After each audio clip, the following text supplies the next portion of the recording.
semuanya, kami di sini dari kelompok 4. Kami akan membawakan presentasi pengantar ekonomi makro tentang perdagangan luar negeri, proteksi, dan globalisasi yang ditugaskan oleh ibu dosen kita, Ibu Widya Sartika Hasibuan SE MEC. Semoga dengan dibuatnya video materi pembelajaran ini dapat dipahami dan bermanfaat bagi teman-teman semua ya.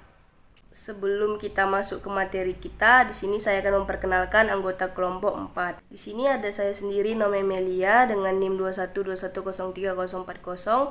Selanjutnya ada Rinanda Ginting dengan NIM 2121034042. Selanjutnya ada Rival Manurung dengan NIM 2121034043. Selanjutnya ada Sophia Anggi dengan NIM 2121034044. Selanjutnya kita masuk ke materi kita. Di sini ada pembahasan 1.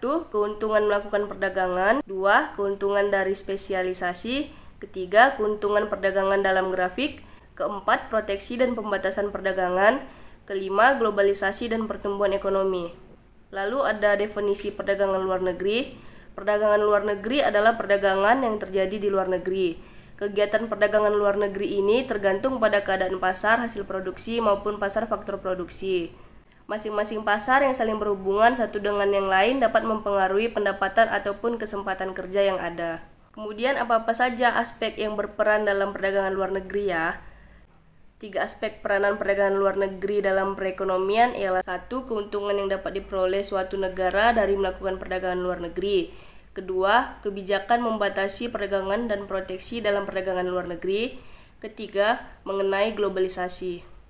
Nah, pada kali ini aku bakal menjelaskan tentang pandangan Machiavelli. Machiavelli mengatakan perdagangan luar negeri merupakan sumber kekayaan suatu negara. Dan menurut ahli ekonomi klasik, menganalisis lebih mendalam lagi mengenai perdagangan luar negeri dalam perekonomian, contohnya adalah David Ricardo.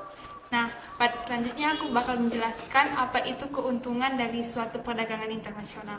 Yang pertama itu adalah memperoleh barang-barang yang tidak diproduksi di dalam negeri.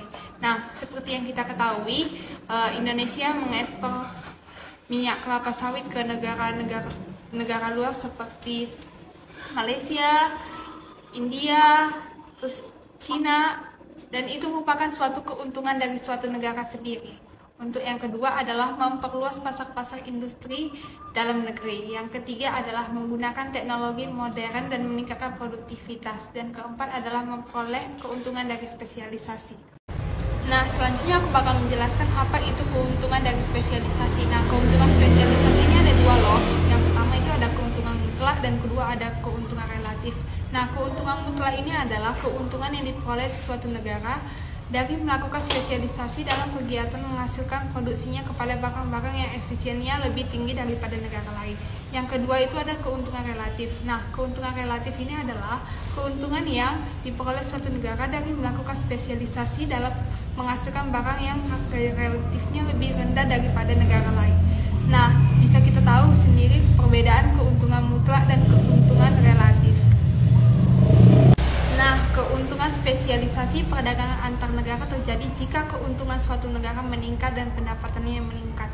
Nah, seperti yang tadi saya menjelaskan tentang keuntungan mutlak dan keuntungan relatif. Jika keuntungan mutlak itu tinggi, maka penghasilan itu pun tinggi. Jika keuntungan keuntungan relatifnya ini adalah keuntungan yang jika kita menghasilkan barang yang harganya relatif lebih rendah daripada negara lain. Selanjutnya aku bakal menjelaskan keuntungan lainnya. Yang pertama itu faktor-faktor produksi yang dimiliki setiap negara dapat digunakan dengan lebih efisien. Yang kedua, setiap negara dapat menikmati lebih banyak barang yang diproduksinya di dalam negeri. Nah, itulah keuntungan dari perdagangan internasional ini. Asumsi yang digunakan untuk menunjukkan keuntungan perdagangan luar negeri biasanya digunakan dengan dua cara. Yang pertama menggunakan angka-angka dan yang kedua menggunakan grafik. Dalam menunjukkan keuntungan perdagangan luar negeri dengan menggunakan angka-angka, dua gambaran akan dibuat.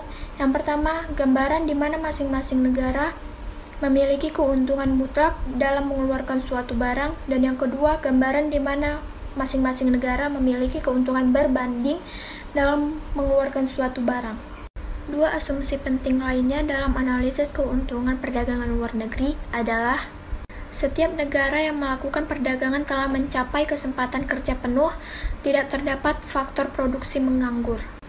Dan setiap negara yang melakukan perdagangan tidak menggunakan hambatan perdagangan dalam perdagangan luar negeri. Lanjut keuntungan perdagangan luar negeri dalam grafik. Dalam grafik digambarkan bahwa apabila seluruh faktor produksi di Prancis digunakan untuk memproduksi radio, maka akan dihasilkan 120.000 unit. Sedangkan apabila diproduksikan untuk televisi, juga akan menghasilkan 120.000 unit televisi. Dapat disimpulkan bahwa harga relatif satu televisi sama dengan satu radio. Sedangkan dalam grafik Kanada, harga relatifnya 2 radio sama dengan satu televisi. Dapat kita lihat keadaan grafik sesudah spesialisasi. Jika kita simpulkan, harga relatif radio di Kanada lebih rendah dibandingkan harga relatif di Perancis. Supaya perdagangan saling menguntungkan, maka kurs pertukaran harus lebih baik dari radio dan televisi di Kanada dan Perancis. Adapun catatan, harga pertukaran pasaran luar negeri adalah 1,5 radio sama dengan 1 televisi. Keuntungan spesialisasi dan perdagangan. Jika dimisalkan Prancis ingin mengekspor 20.000 televisi, karena kurs pertukaran di antara radio dan televisi adalah 1,5, maka Kanada harus menjual 30.000 radio untuk membayar televisi yang diekspor Prancis. Maka Prancis akan menerima 100.000 televisi dan 30.000 radio. Untuk Kanada akan menikmati 20.000 televisi dan 30.000 radio. Syarat perdagangan. Memperhatikan perubahan dalam syarat perdagangan merupakan salah satu syarat untuk mengetahui apakah keuntungan perdagangan luar negeri didistribusikan secara adil kepada negara-negara yang terlibat perdagangan. Syarat perdagangan adalah PX per PM kali 100. PX adalah indeks harga barang yang diekspor. PM adalah indeks harga barang yang diimpor. 4. Proteksi dan pembatasan perdagangan. Berdasarkan kepada teori yang menerangkan keuntungan dari spesialisasi, ahli-ahli ekonomi telah banyak mengemukakan pandangan yang menerangkan pentingnya menjelaskan perdagangan bebas atau free trade. Dalam perdagangan luar negeri berlaku globalisasi dalam hubungan ekonomi luar negeri dan perkembangan praktek perdagangan bebas yang diatur oleh WTO atau World Trade Organization memberi gambaran tentang sejauh mana berbagai negara mengakui kebaikan persaingan bebas dan spesialisasi dalam perdagangan luar negeri. Faktor-faktor yang mendorong proteksi. Dalam perdagangan luar negeri, konsep proteksi berarti usaha-usaha pemerintah yang membatasi atau mengurangi jumlah barang yang diimpor dari negara-negara lain. Dan tujuan untuk mencapai tujuan tertentu yang penting, artinya dalam pembangunan negara dan kemakmuran perekonomian negara. Berikut beberapa contoh tujuan penting. 1. Mengatasi masalah deflasi dan pengangguran. 2. Mendorong perkembangan industri baru. 3. Untuk menghindari kemerotan industri-industri tertentu. 4. Untuk memperbaiki neraca pembayaran. 5. Untuk menghindari dumping. 6. Untuk menambah pendapatan pemerintah. Alat pembatasan perdagangan. Proteksi dan pembatasan perdagangan adalah kebijakan-kebijakan pemerintah dalam mengatasi atau mengurangi barang-barang yang diimpor. Halangan perdagangan dapat dibedakan menjadi 4 jenis, yaitu 1. Tarif pajak impor. Hubungan perdagangan yang berbentuk pajak atas barang-barang yang diimpor dinamakan tarif. Proteksi perdagangan ini dapat dibedakan menjadi 2 jenis, yaitu tarif a florim. Pajak impor yang dihitung berdasarkan harga barang-barang yang diimpor. 2. Tarif spesifik atau khusus. Pajak yang nilainya tetap walaupun harga barang impor berubah.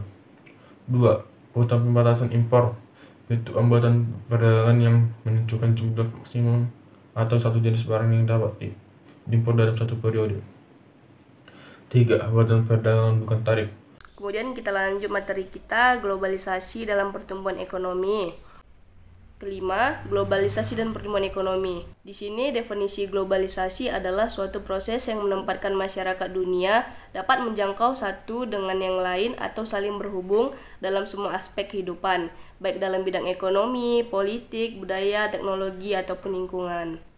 Nah, selanjutnya ada faktor-faktor yang mewujudkan globalisasi. Nah, faktor-faktor yang mewujudkan globalisasi ini ada 5 loh. Yang pertama itu ada perkembangan politik dunia. Kedua ada peningkatan praktek perdagangan bebas. Ketiga, ada perkembangan perusahaan multinasional. Dan keempat, ada perkembangan investasi, portofolio atau keuangan di berbagai negara di pasaran luar negeri. Yang kelima, ada kemajuan teknologi dalam bidang informasi dan pengangkutan. Globalisasi dalam pertumbuhan ekonomi dari sisi positif. A. Produksi dunia dapat ditingkatkan. B. Meningkatkan kemakmuran masyarakat dalam satu negara. C. Meluaskan pasar untuk hasil produksi dalam negeri. D. Dapat memperoleh lebih banyak modal dan teknologi yang lebih baik. Ada beberapa sisi negatif dari globalisasi dalam pertumbuhan ekonomi. Yang pertama, menimbulkan efek buruk kepada pertumbuhan sektor industri pengolahan. Yang kedua, memperburuk keadaan neraca pembayaran. Yang ketiga, menimbulkan ketidakstabilan sektor keuangan yang lebih besar. Dan yang terakhir, memperburuk prospek pertumbuhan ekonomi jangka panjang. Baik teman-teman, kita sudah sampai di penghujung materi dan presentasi. Kiranya semoga teman-teman dapat mengerti apa sih itu perdagangan luar negeri, proteksi dan globalisasi, serta definisi-definisi yang lainnya. Kami minta maaf jika presentasi atau yang materi kami sampaikan ini belum maksimal ya teman-teman. Kami ucapkan terima kasih atas perhatian dari teman-teman sekalian.